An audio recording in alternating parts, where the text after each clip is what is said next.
Muito bem.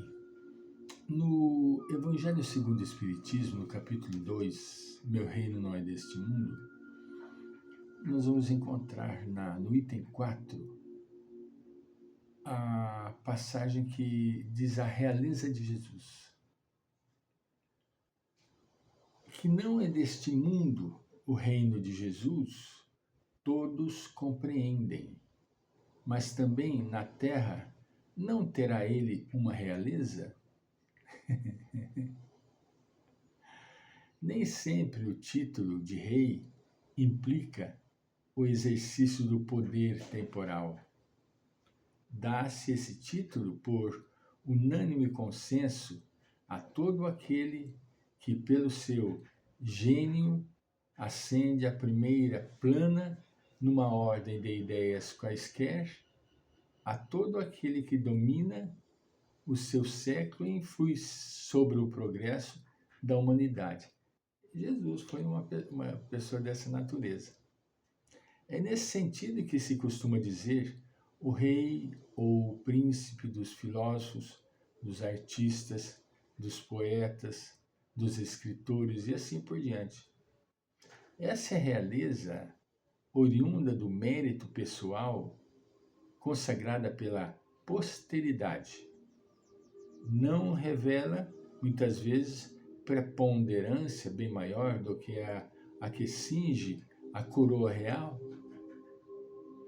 Imperecível é a primeira, enquanto esta outra é joguete das vicissitudes. As gerações que se sucedem à primeira sempre a bendizem, ao passo que, por vezes, amaldiçoam a outra. Esta, a terrestre, acaba com a vida, realeza terrena.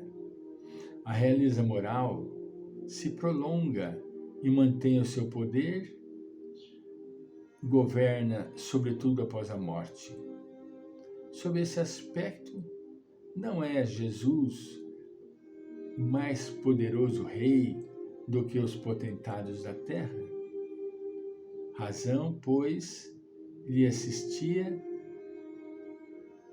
para dizer a Pilatos, conforme disse, sou rei, mas o meu reino não é deste mundo.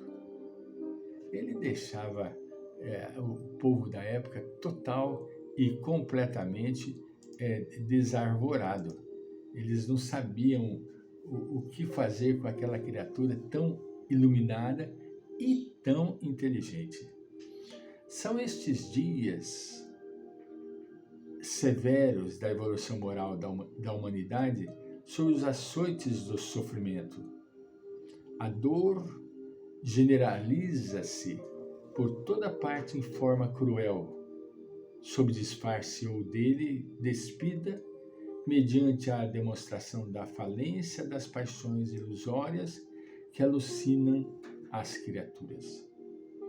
As nobres conquistas da cultura e da tecnologia, que deslumbram pela sua grandeza, não conseguiram modificar a estrutura moral do planeta, que estertora sob incessantes golpes de padecimentos inenarráveis. Facilidades e glórias da inteligência empalidecem ante as aberrações morais e os tormentos que tomam conta de todos os seres. Acreditou-se que as aquisições de fora poderiam aplacar as angústias e as necessidades íntimas.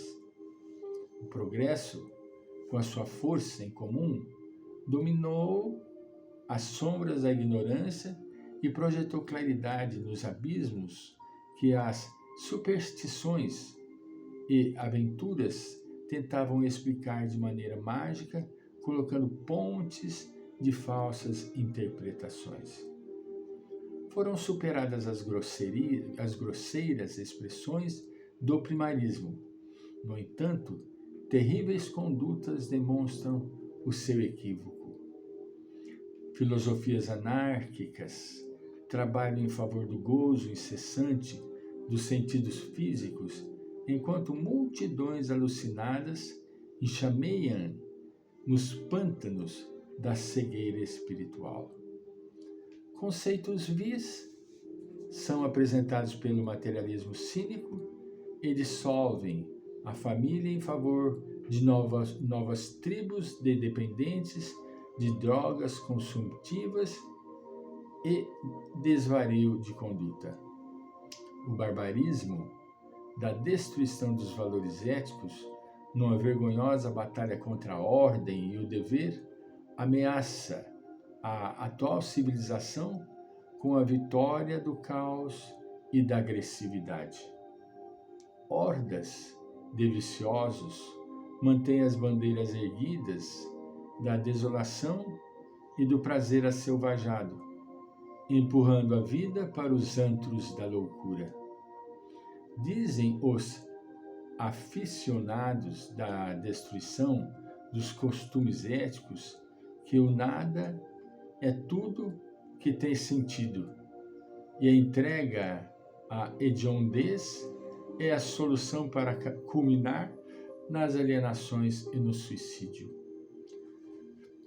Trevas densas dominam as paisagens morais e espirituais do planeta terrestre. Ameaças de guerra facultam as guerrilhas e os ódios domiciliares sociais nos países que servem de campo de batalha para as nações poderosas e esfaimadas trucidarem vidas e culturas. Parece um retorno existencial ao primarismo da evolução antropológica, em cujo período predominavam os instintos em geral. Nesse báratro, aturdem-se quase todas as pessoas que tropeçam nos obstáculos dos perversos. A humanidade estertora e o seu grito de dor quase não encontra apoio ou socorro. Entretanto, no meio de tanta incúria e desolação, espíritos abnegados elaboram pela preservação do bem e pela manutenção dos ideais nobres da vida. Nunca irá faltar a misericórdia de Deus. Nunca nós iremos simplesmente passar por momentos muito complicados e dolorosos, mas nunca a misericórdia de Deus irá nos desamparar. Em hipótese alguma, a misericórdia de Deus não cessa de mandar aos redutos terríveis de sofrimento os recursos de amor e de esperança, a fim de atenuá-los e darem ensejo à reparação dos comportamentos nefandos. Florescem nos rincões putrefatos bênçãos e renascem nos terrenos vencidos pelas pragas e agressões vegetação de luz, para que não desapareçam a bondade nem a benevolência. Olha a luta que existe na espiritualidade para impedir a propagação do mal, sem poder contar com a nossa colaboração, porque, infelizmente, nós somos pessoas que nos encontramos adormecidos. Nós não temos, assim, o feeling de percepção das entidades benfeitoras. Eu vou contar um fato para encerrar esse vídeo muito interessante. A gente tem que estar em sintonia. A gente precisa estar em sintonia. Então, a minha vida é uma vida de oração, desde de cedo até no período da tarde. Nas minhas caminhadas, eu não vou ficar orando, né, a oração decorada, não. A oração que a gente deve entender, se você está observando, se você está se embriagando pela beleza da natureza, isso é uma oração. Entende? Isso é uma oração.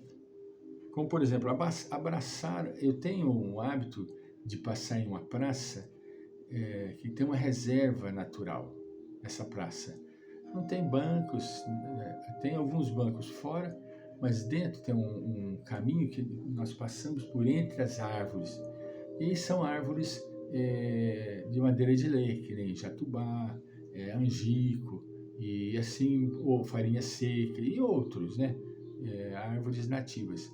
Então, toda manhã, quando eu passo por lá, na minha caminhada, eu faço uma reverência a um jatubazeiro, entendeu? Eu me abraço ao jatubá, que é uma árvore de lei, é uma árvore que tem poder, tem força, né? Então ali eu abraço e me entrego em confiança na bondade de Deus, né? E por sua vez, eu recebo as intuições. Eu não vou falar aqui ipsis literis, mas ali me vêm as intuições. E são intuições que são verdadeiras. Isso que eu procuro testar, elas são verdadeiras. Então eu me dou por convencido de que o que eu ouvi foi uma voz espiritual. Entende? E com muita humildade, eu não fico, a não ser aqui que nós estamos estudando, um exemplo para vocês terem também no vosso exercício meditacional, não é? Acreditem e se entreguem à espiritualidade benfeitora, porque eles nos assistem incansavelmente. Voltaremos.